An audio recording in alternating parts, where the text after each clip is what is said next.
And down the stretch they come here in the final hours before the presidential election as Hillary Clinton and Donald Trump make their closing pitches to any undecided voters that may remain. A new CBS News national poll shows this: Clinton with a 4-point lead over Donald Trump in a four-way race, which it is. Now, only 5% of voters say that they could still change their minds before casting their ballots, which means, yes, 95% or so say their decision has been made. For more on it all, I'm joined by Politico Playbook co-author Anna Palmer. And Anna, as always, we appreciate the time.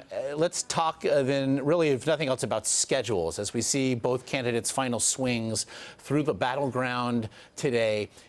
Do any of these stops today have a chance of actually having a tangible impact with voters?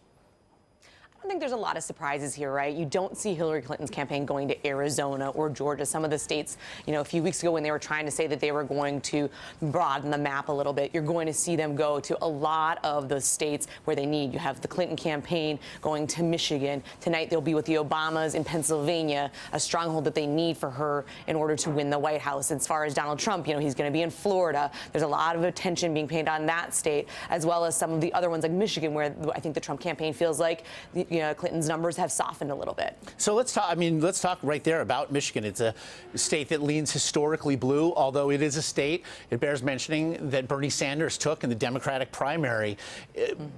Polls suggest softening, but do you think there's real concern here that Donald Trump could take that state, a state that presumably he would need if he doesn't get Pennsylvania? I think that certainly nobody's counting their chickens before they're hatched here, right? You see, as far as the Clinton campaign, they're spending a lot of time in Michigan and also in New Hampshire. She was there last night, and those are two states that historically she has not done well. And Bernie Sanders beat her pretty badly in New Hampshire, kind of shook up the campaign during the primary. And I think if you're in Donald Trump's campaign, you're looking for any kind of opportunities where in the margins you can make a difference. And I think in Michigan, those kind of rural, white, working class voters is where they're going to try to make some inroads. Our Major Garrett reported today on the race in Florida, which is close, within a percentage point, saying that he'd never seen an instance where both major party campaigns believed that Florida was theirs for the taking. What do you make, if nothing else, of that disconnect?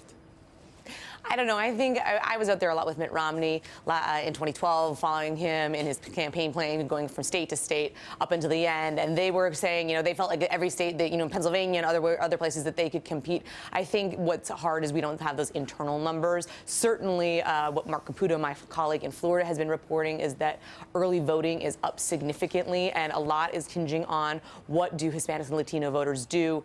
For Democrats, I think if they can get bigger numbers and turnouts, then that's how she's going to secure the state. It does suggest that it's going to perhaps secure a state like Nevada already. But I wonder, that early voting, we are seeing, again, record numbers of it, some 40 million votes cast. But a lot of those were cast while this cloud of a possible reopening of an FBI investigation hung over Hillary Clinton. What impact do you think it had?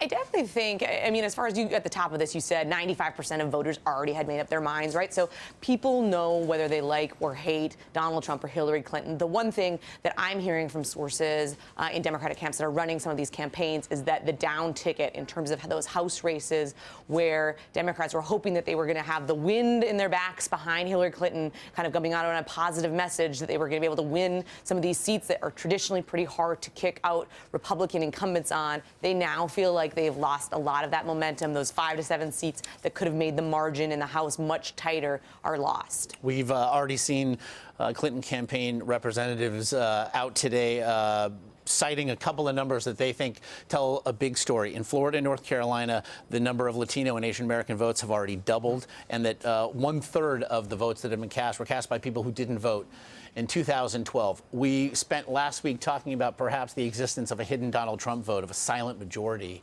It would certainly seem, though, Anna, that there is a perhaps heretofore rather silent majority that is becoming increasingly vocal, and really that it's a surge that is benefiting one over the other.